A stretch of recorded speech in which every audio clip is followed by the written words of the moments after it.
Hello, everyone, and welcome. Some of the stories we have for you right now. Winter's fury. A massive snowstorm pummels eastern Canada. Look ridiculous. Way too much. Way too much. It's truly a real Canadian winter. The chaos, the closures, and the cancellations. Canada's been very bad to us on trade, but now Canada's going to have to start paying up. Donald Trump ramps up the global trade war with reciprocal tariffs. He said, I'm sorry, it's bad news. A grave error, how Service Canada mistakenly declared a woman dead. I'm very excited at the fact that, they're going to honor the league. Plus, facing off in tribute to a special part of hockey history.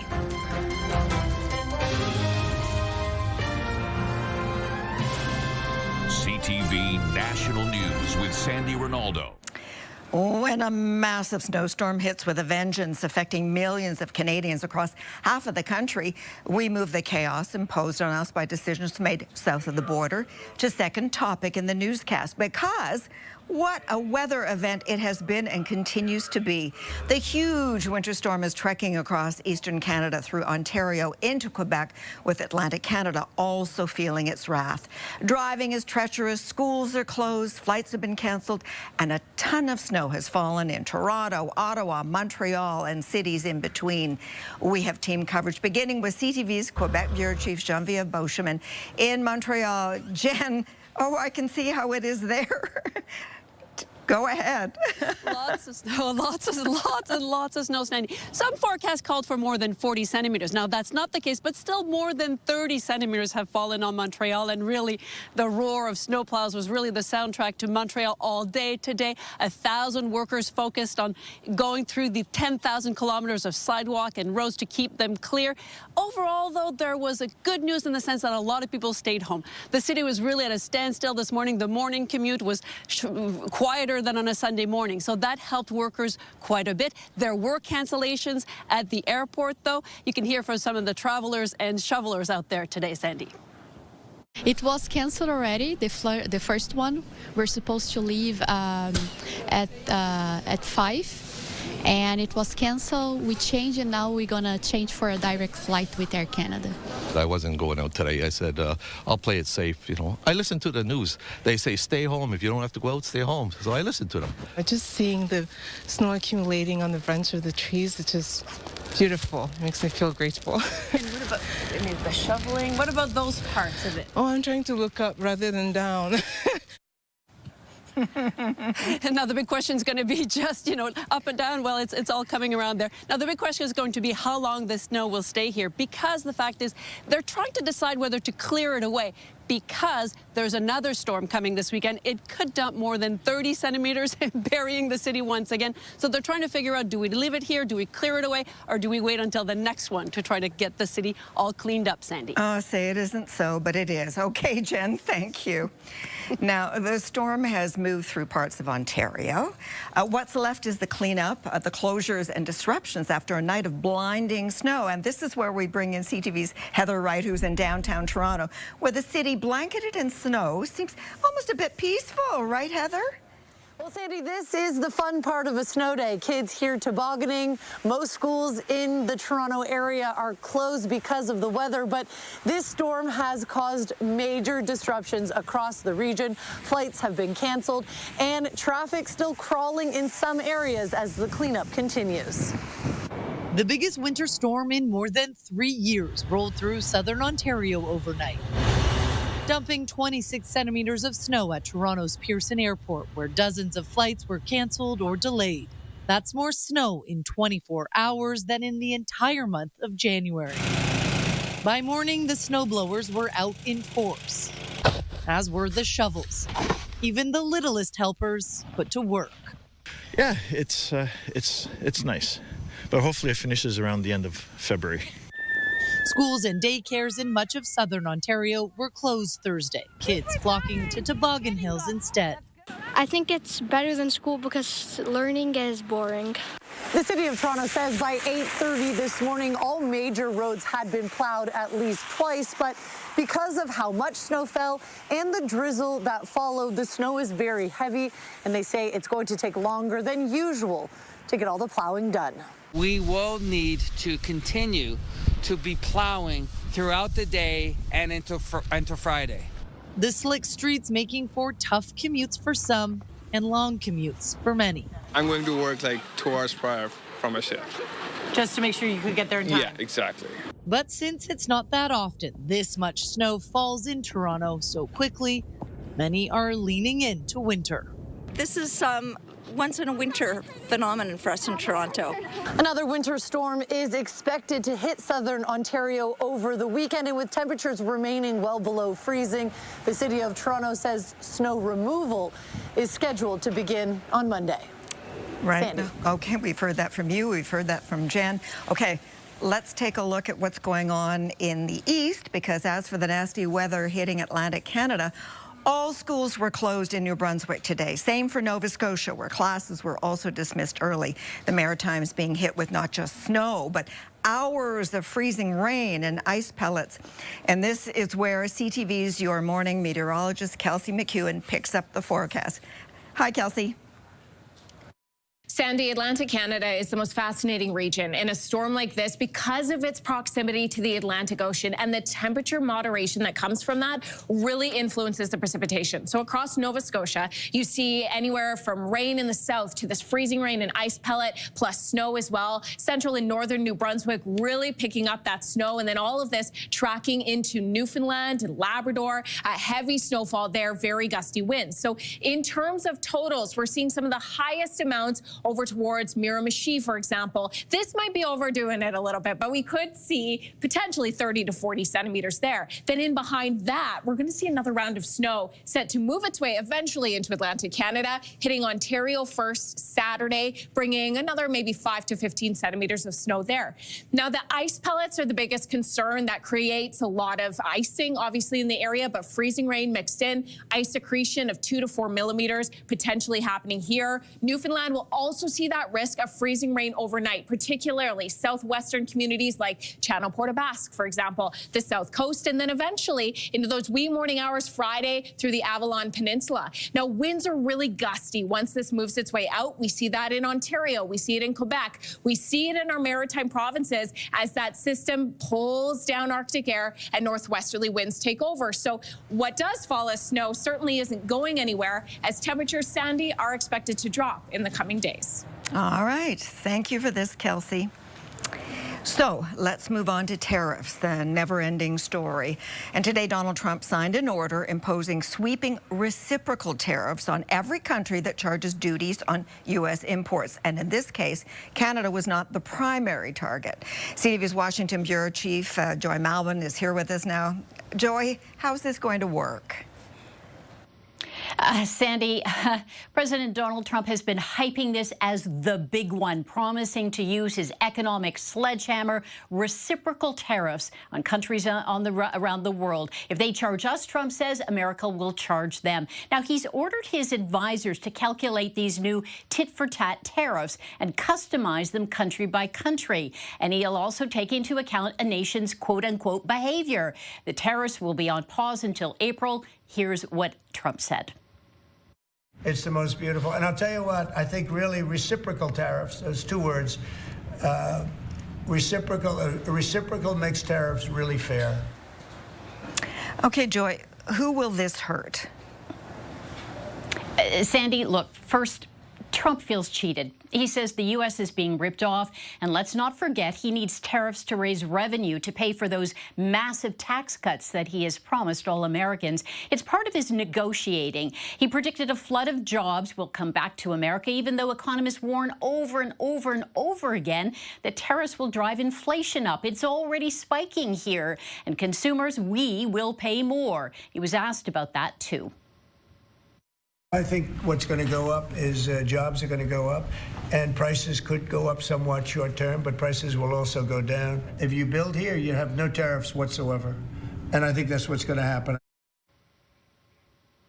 You know, Sandy, Trump took particular aim at India, even as he's hosting the Prime Minister Modi here today. He slammed Canada, the European Union.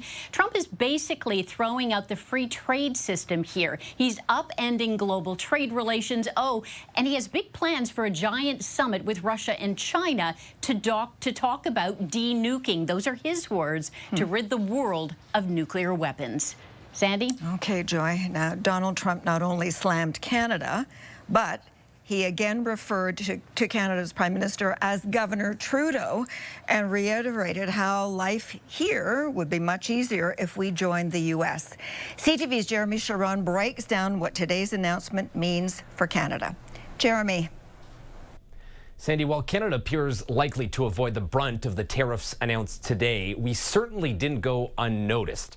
The existing free trade agreement we have with the U.S. and the fact Canada doesn't appear to really tariff U.S. imports means today's executive order isn't likely to have a great impact on us. There is, though, a question around non-tariff trade barriers, which the president mentioned today, and whether measures Canada takes to protect sectors like the dairy or softwood lumber industries could be a target. But that isn't yet clear. What is clear, the president still sees Canada as a target for the 51st state. So I think Canada is going to be a very serious contender to be our 51st state. Mr. President, how are the negotiations going with Canada? There was obviously a delay in implementing those tariffs. I spoke to Governor Trudeau on numerous occasions, and we'll see what happens. But it just sets up so good for them. Look, the people would pay much less tax than they're paying right now. They'd have perfect military protection. The president pointed again to Canada not reaching NATO's 2% of GDP target on defense spending as a reason for our country to become the 51st state. That's despite repeated responses from Canadian officials, including premiers in Washington this week, saying that won't happen. And he didn't answer the question about how talks are going with Canada with across-the-board 25% tariffs set to come into effect March 4th. Sandy? Okay, Jeremy, thank you. And because of the situation with tariffs, Liberal leadership candidate Mark Carney won't say whether an election should be called after the party chooses its next leader. The government will do what's best for Canadians. If Parliament needs to be recalled for certain reasons, it will be. If it makes sense to get a strong mandate at that point, that is what will follow.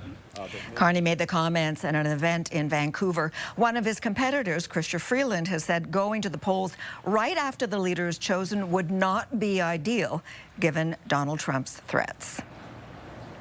Well, the clock is ticking down on Ottawa's 2-month GST holiday. On Saturday, you'll see the cost of hundreds of items go back up 5 to 15%, depending on where you live in Canada. CTV's Alison Bamford is looking into whether there was a benefit for small business. Alison, what did you learn? Sandy, it was touted as a tax break that would put money back into the pockets of Canadians. But for many small businesses, the GST break turned out to be a flop. New data from the Canadian Federation of Independent Business shows only 5% of small businesses saw stronger sales compared to last year at this time, with 70% reporting no real change in spending or sales. That's the case for several shops in Saskatoon who say it was more work than it was worth. So I think if anything, it just led to more confusing conversations with our customers in store who thought it applied to everything. At the onset, the GST break was a major headache to implement for small retailers. In some cases, stores spent hundreds of hours checking inventory line after line to see what items applied. Others spent upwards of $1,000 on IT support to get the new system in place. It should be less of a headache to reverse the GST holiday in retailers' systems, but there's worry that shoppers might see this as a price hike over the weekend, and the CFIB wonders how that might affect spending going forward. Sandy? Alison, thank you. Coming up after the break, mistakenly declared dead. It was noted that you were deceased. And then she was very sweet. She said, "My condolences." One woman's fight to prove to Service Canada she is alive and well.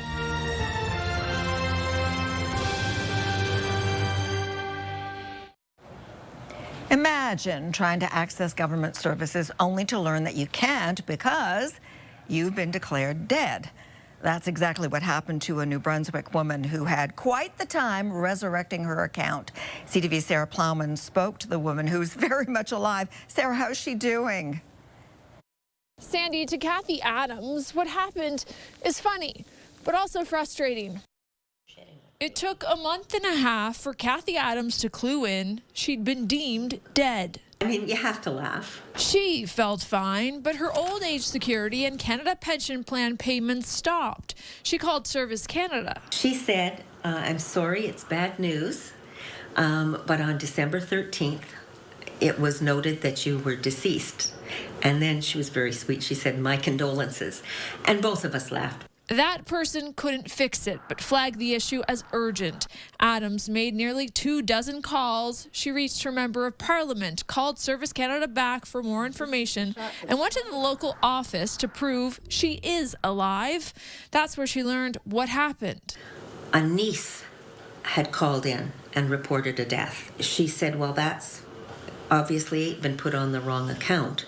While CTV News interviewed Adams, a high-level Service Canada employee called. And I do want to, express my, apologies for sure in terms of the error. And I know that it definitely, has been inconvenient for you. They confirmed no personal information was compromised. Adams saw similar stories online and thinks there should be a faster and easier way to correct the record. They need to either be really careful about what they're entering on files or have some protocols that it can be corrected very, very quickly. Tonight, Adam's social insurance number is reactivated. She's once again receiving her CPP and old age security payments, but still has to call a call center to get her Service Canada account unlocked. Employment and Social Development Canada says what happened is exceptionally rare. Sandy. CTV's Sarah Plowman. Still ahead, a car again becomes a weapon. Investigating a ramming attack that injured dozens.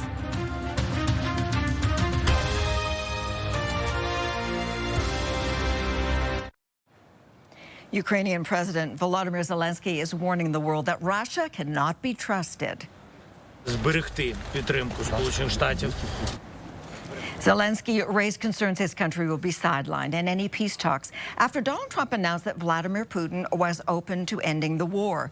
Today, the Kremlin said Kyiv will have a seat at the table, and Donald Trump also clarified that Ukraine will be involved in any talks. A terrifying situation in Germany today when a car drove into a crowd of people. Police say the car accelerated as it went into a labor union demonstration in Munich. At least 28 people were hurt, including some children. Officials believe it was a deliberate attack and have arrested a 24-year-old Afghan asylum seeker. Families of Israeli hostages blocked a Tel Aviv highway today over fears the ceasefire deal will collapse. After some uncertainty earlier this week, Hamas says it will release 3 hostages as planned on Saturday, but not all of them as Donald Trump has demanded. Israel says it will stick to the plan as long as Hamas does. A dashcam video captured the moment a gas explosion happened on the 12th floor of a building in Taiwan. 4 people were killed and 26 injured. Authorities say the blast took place in the food court of a department store. The yeas are 52, the nays are 48. The confirmation is confirmed. And the U.S. Senate has voted to confirm Donald Trump's pick for Health Secretary. Robert F. Kennedy Jr. will now lead the department that includes the FDA, CDC, and Centers for Medicare and Medicaid Services. Kennedy has faced controversy over past comments about vaccines and public health policy. After the break, a shared goal of remembering the past, playing in tribute to hockey history and those in a league of their own.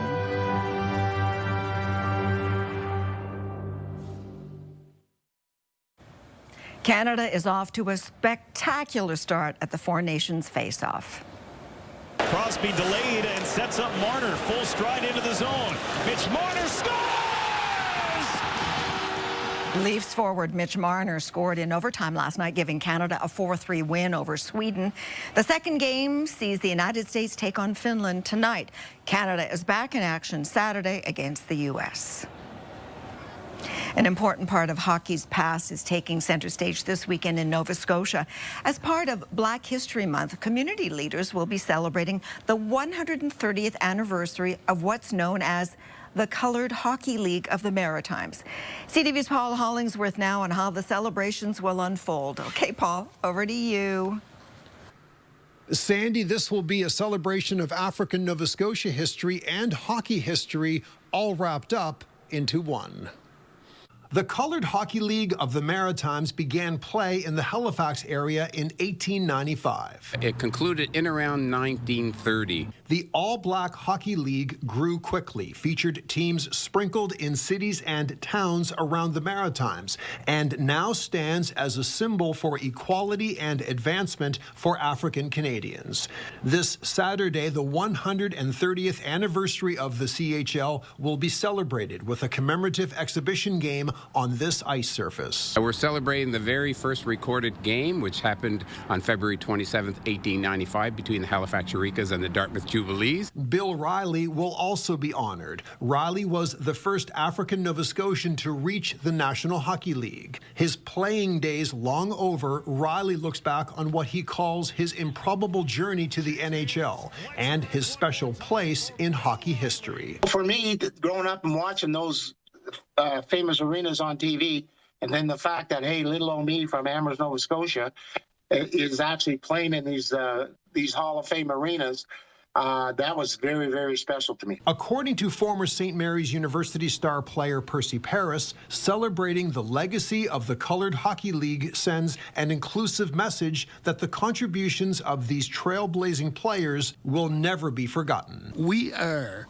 part of the fabric of this country. We've made contributions, and so to be recognized for those contributions is so rewarding. The game itself will feature a mix of current elite-level hockey players playing alongside some former local hockey stars, all coming together to celebrate a meaningful chapter of hockey history in this country. Sandy. Nice. Okay, thank you, Paul. In Halifax, where freezing rain and ice pellets are hitting outside. And as we say goodbye, here's a reminder of what it's been like in Ottawa over the past 24 hours, along with those of you digging out from this massive storm.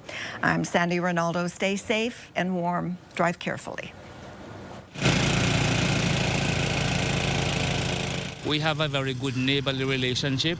So as you notice, my neighbor is helping me to clean out my snow. You can play and throw at your friends and stuff, and my brother. It's fun being out with the family. It's truly a real Canadian winter this year, that's for sure.